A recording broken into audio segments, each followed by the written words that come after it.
चञ्चलेक्षणम् विबुधवन्दितं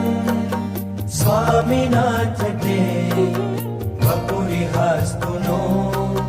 नित्यदर्शने मदनमोहनं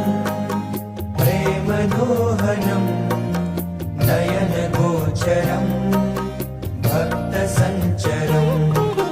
भुवि सुदुर्लभं स्वामिनाथ ते वपुरिहास्तु नो